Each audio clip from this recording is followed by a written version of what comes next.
How would you react if one of the ex-wives wanted to return Return to the to the family. family? uh, I mean, like, what? Really? I would be very surprised. I don't want to even answer this because I'm just like, Okay, yeah, so making me sad right now. I'm sorry. What's No, because you like just opened this little portal of hope, and I'm just like, I didn't even think of that, and now I'm just like, what if? And I'm going down that road. I can't. Just, I gotta move away from that because I'll fall apart, and I can't be on this set. Okay, I just hope is dangerous sometimes. One question. That's all it took to expose over a decade of carefully crafted lies. For years, Robyn Brown positioned herself as the loyal wife who desperately wanted her sister wives back. The grieving plural family champion, the keeper of the dream. But when a producer asked one simple hypothetical question, her entire persona collapsed in real time. What we witnessed wasn't sadness, it was pure terror. Her face contorted, her words failed, and in 30 seconds of unfiltered panic, she accidentally confessed what millions of viewers already suspected. This wasn't about missing her sister wives. This was about protecting what she'd won.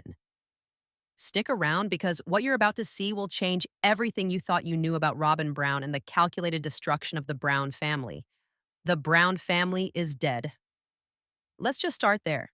After over a decade of sister wives documenting what was supposed to be a testament to plural marriage, the entire structure has spectacularly imploded. Christine left first in late 2021, remarried, and built a new life far from Flagstaff. Janelle followed in 2022, choosing her children and her autonomy over a relationship that had become nothing but painful obligation. And Mary, after years of existing in what can only be described as emotional purgatory, finally terminated her marriage to Kody in January 2023. 3 wives gone, 1 wife remaining. Robyn Brown now stands alone with Kody in their oversized Flagstaff mansion, a monument to excess that was supposed to house a bustling plural family but now sits mostly empty. This should be Robyn's worst nightmare, right? After all, she's spent years telling us how much she values sisterhood, how devastated she is by the family's collapse, how she dreams of growing old in rocking chairs with her sister wives. But what if I told you that one unscripted moment just proved that everything Robyn has been saying is a carefully constructed lie? What if her worst nightmare isn't losing her sister wives, but getting them back? Season 20 is giving us something we've never seen before. Kody and Robyn are so confident in their narrative, so sure they've won, that they've stopped being careful. And when you stop being careful on reality TV, the truth has a way of slipping out. What we're about to break down is perhaps the most psychologically revealing moment in Sister Wives history. A single question that bypassed all of Robyn's defenses and exposed the raw calculation underneath. You're not going to believe what happened when a producer asked Robyn about her ex-sister wives coming back. To understand why this moment is so significant, we need to understand who Robyn has pretended to be for the past 14 years. Robyn entered the Brown family in 2010 as wife number 4. Unlike the other 3 wives who had all married Kody in the early days of their plural journey, Robyn came in as the newcomer, the younger wife, the one who disrupted the existing balance. And from day one, Robyn has positioned herself very specifically. She's the wife who wanted sister wives. She's told this story repeatedly, how she entered plural marriage with pure intentions, how she valued the sisterhood more than anything, how she saw the other wives not as competition, but as family. It's been her entire brand. When Christine left, Robyn cried on camera about losing her sister wife. When Janelle distanced herself, Robyn expressed confusion and heartbreak. When Mary's marriage to Kody became a hollow shell, Robyn positioned herself as the one trying to hold everyone together. Throughout every crisis, every departure, every fracture, Robyn has maintained this image of the loyal soldier fighting for the plural family dream. She's told viewers that she grieves the loss of the sisterhood. She's said she feels like a failure because the family fell apart. She's literally said on camera that she imagined growing old in rocking chairs with Christine, Janelle, and Mary. Every confessional, every interview, every season has reinforced this narrative. Robyn Brown is the victim of other people's choices. She's the wife who stayed, the one who believed, the keeper of the faith. But there's always been something off about this narrative, hasn't there? Viewers have noticed for years that Kody's time, attention, and resources seemed to flow disproportionately toward Robyn and her children. While Janelle's kids struggled for their father's attention, Robyn's kids had him constantly. While Christine begged for equal treatment, Robyn got the legally married status. While Mary existed in exile, Robyn lived in the master bedroom. The pattern was so obvious that even Janelle finally said it out loud on camera. She suggested that Kody has been playing the villain intentionally, making himself so unlikable that viewers would stop blaming Robyn for the family's collapse. Think about that. Janelle, who has spent years trying to be diplomatic, essentially accused Kody and Robyn of running a PR strategy designed to deflect blame. So we have this massive disconnect. On one side, we have Robyn's public persona, the grieving wife who desperately wants her sister wives back. On the other side, we have observable reality, a woman who now has exactly what many suspected she always wanted, which is Kody all to herself. And then a producer asked the question that would reveal which version was true. Reality TV confessionals are controlled environments. Cast members arrive prepared. They know what storylines are being developed. They have their talking points ready. They've had time to craft their narrative and practice their responses. Veterans like Robyn, who've been doing this for 14 years, are particularly skilled at using these spaces to shape how viewers perceive them. Robyn has always been masterful in confessionals. She knows exactly what to say, when to cry, how to position herself as sympathetic. She uses strategic pauses, performative grief, carefully chosen words. It's a skill, and she's good at it. But sometimes a producer asks something you're not prepared for. Sometimes they bypass all your defenses with a question so simple, so direct, that you can't hide behind rehearsed answers. And that's exactly what happened here. The producer asked Robyn, "How would you react if one of the ex-wives wanted to return to the family?" That's it. That's the question. On the surface, this should be easy for Robyn to answer, right? If her entire narrative is true, if she genuinely mourns her sister wives and dreams of the plural family reuniting, then this question is a softball. She should light up. She should say something like, "Of course our door is always open. I would love that. We could begin healing." That response would have been perfectly consistent with everything she's been telling us for years. It would have reinforced her image as the loyal wife who never gave up on the dream. It would have been the natural, instinctive answer for someone who claims to desperately miss her sister wives. But that's not what happened. Not even close.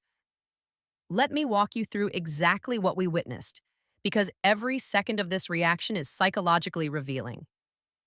The instant the question is asked, Robyn's face transforms. Her expression shifts from her normal, composed, confessional demeanor to something that can only be described as visceral horror. Her mouth drops open. Her eyes widen.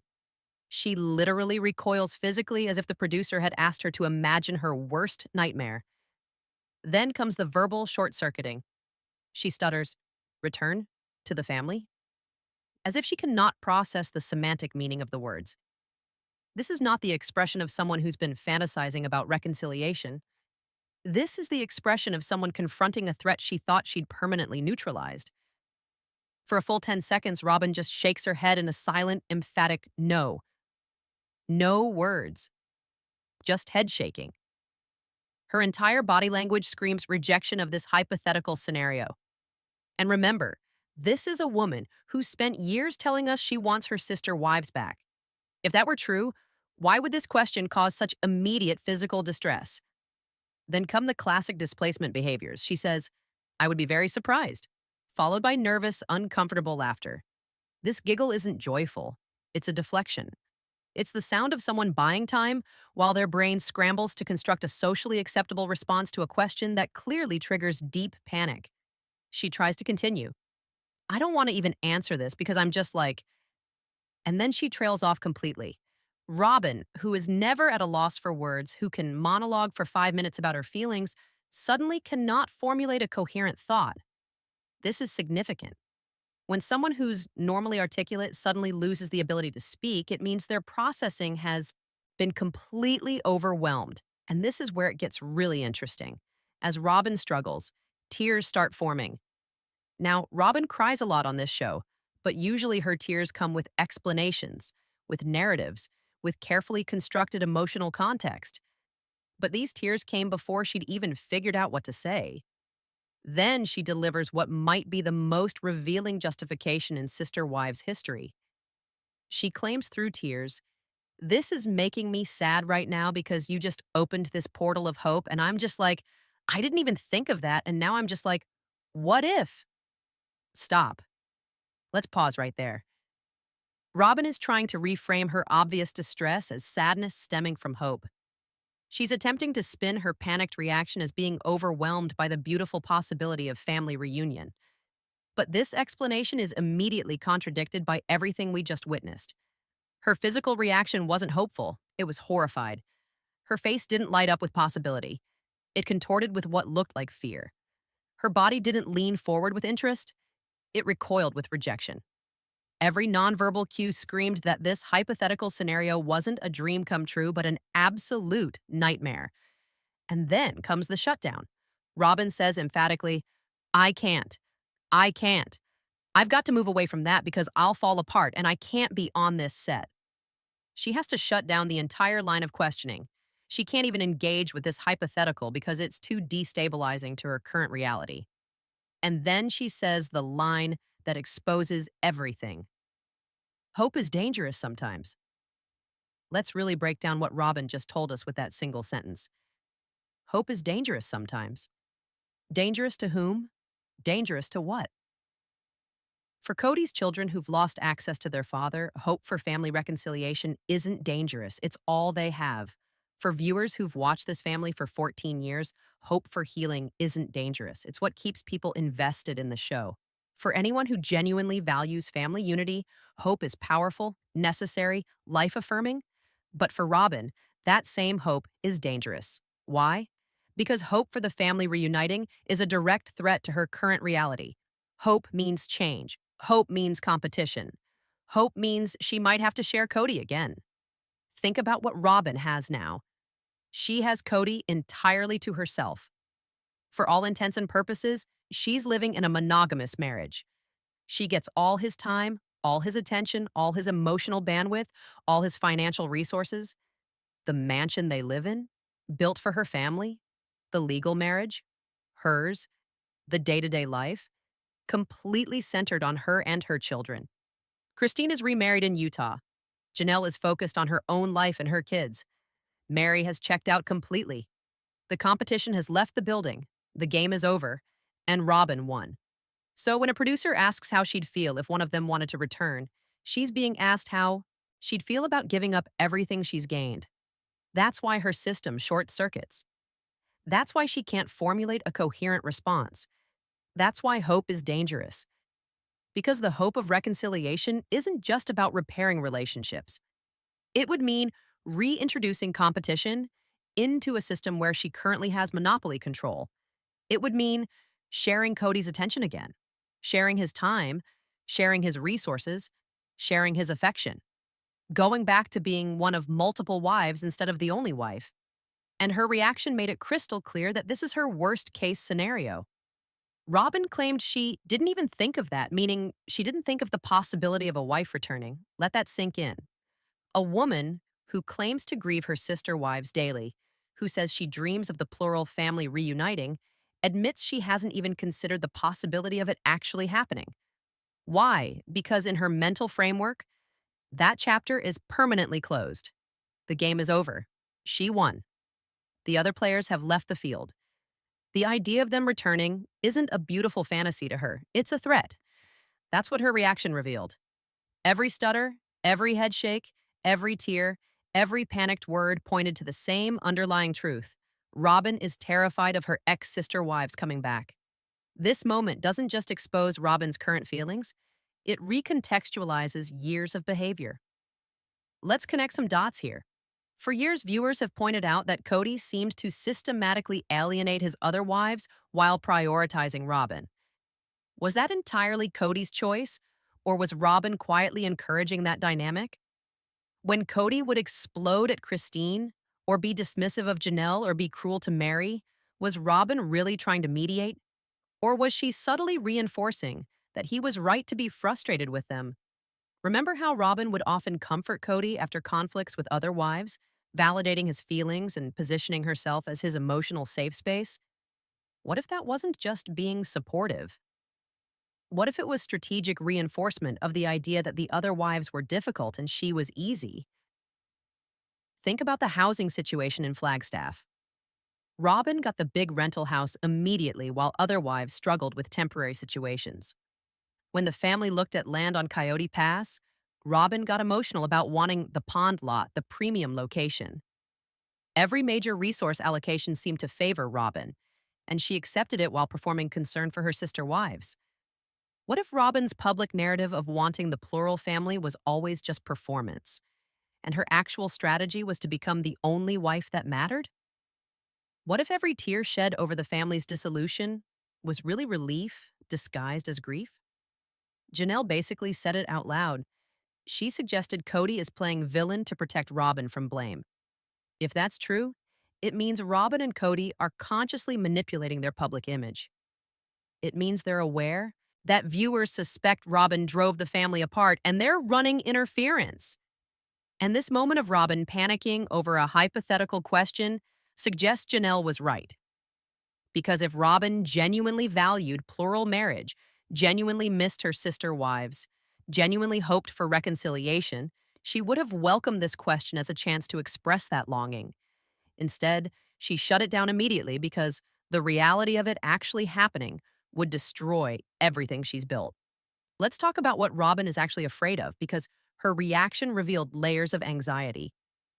First, there's the fear of competition. Robyn has lived as the favorite wife for over a decade. Even when she had to technically share Kody, she always knew she was number one. Now she doesn't even have to share him at all. Going back to a plural dynamic would mean losing that exclusive status. But it's not just about sharing time and attention. It's about comparison. Right now, Kody only has Robyn to compare to his memories of the other wives. If one of them actually returned, if Christine or Janelle walked back into his life, he'd be forced to compare present-day Robyn to a present-day ex-wife. What if he realized what he'd lost? What if he recognized that his relationship with Robyn isn't actually better, just less complicated because she's the only one there? Robyn is also afraid of accountability. Right now, she can control the narrative. She can play the victim. She can claim she fought for the family while others gave up. But if one of the ex-wives returned, they'd bring their perspective. They'd share their version of events. The viewers would get to see interactions that might contradict Robyn's carefully crafted story. Her version of history would be challenged by someone who was actually there. There's also the practical fear. Robyn and Kody's life is structured around their household right now. Their finances, their daily routines, their family dynamics with Robyn's children. If another wife returned, all of that would have to change. Resources would have to be redistributed. Time would have to be divided. Robyn would lose the comfort of her current situation, but perhaps the deepest fear is existential. If Kody could reconcile with an ex-wife, it would prove that the past isn't actually dead. It would mean that the life Robyn has built isn't permanent and secure. It would mean she hasn't actually won. The game would still be playing, and she might lose. That uncertainty is what makes hope dangerous to her. Here's what makes this moment so damning. For years, Robyn has been performing grief over the family's collapse. She's cried in confessionals about missing her sister wives. She's expressed confusion about why they couldn't make it work. She's positioned herself as the last believer in the plural family dream. But performance requires consistency, and she just broke character. When given an opportunity to express genuine hope for reconciliation, she couldn't do it. The instinctive, unfiltered reaction revealed her true feelings before her conscious mind could construct an acceptable response. This is what makes reality TV psychologically fascinating. You can control your words, but you can't always control your immediate physical and emotional reactions. And Robyn's immediate reaction was pure panic. Compare her response to how she should have responded if her narrative were true. Imagine a wife who genuinely misses her sister, wives being asked if she'd welcome them back. The natural response would be emotional, but positive. Maybe tears of hope rather than fear. Maybe expressing that it would be complicated, but she'd want to try. Maybe acknowledging the hurt, but affirming that family is worth fighting for. Robyn did none of that. Instead, she shut down completely. She refused to even engage with the hypothetical. She labeled hope itself as dangerous. And then she had to leave the set because the question destabilized her so completely that she couldn't continue filming. This is what a mask slipping looks like. This is what happens when someone's carefully constructed public persona meets an unexpected question that bypasses all their defenses. The truth comes out, messy and unfiltered. So where does this leave us? We now have documented evidence that Robyn's public narrative about grieving the plural family is, at minimum, complicated by her actual feelings. At maximum, it's an outright fabrication. The question is whether Robyn recognizes what she revealed. Does she understand that her reaction contradicted everything she's been telling viewers for years? Or is she so committed to her own narrative that she genuinely believes her panic was about hope rather than fear? And what about Kody? He's positioned himself as the victim abandoned by wives who gave up on their commitments. But if Robyn is terrified of them returning, what does that say about whether he actually wants them back either? Have Kody and Robyn been performing a dual narrative where they claim to mourn the family while actually celebrating its collapse? The viewers aren't stupid. Comments on social media exploded after this episode aired. People recognized immediately what they were witnessing. The mask didn't just slip. It shattered. And once you see behind someone's performance, you can't unsee it. Every future confessional where Robyn claims to miss her sister wives will now be viewed through the lens of this moment. This is also devastating for Kody's relationship with his children. Many of his kids from other mothers have already distanced themselves from him. They've watched him prioritize Robyn's family over theirs. They've experienced his absence and his favoritism. And now they have evidence that Robyn doesn't want their mothers back either. How does that affect their view of their father's current marriage?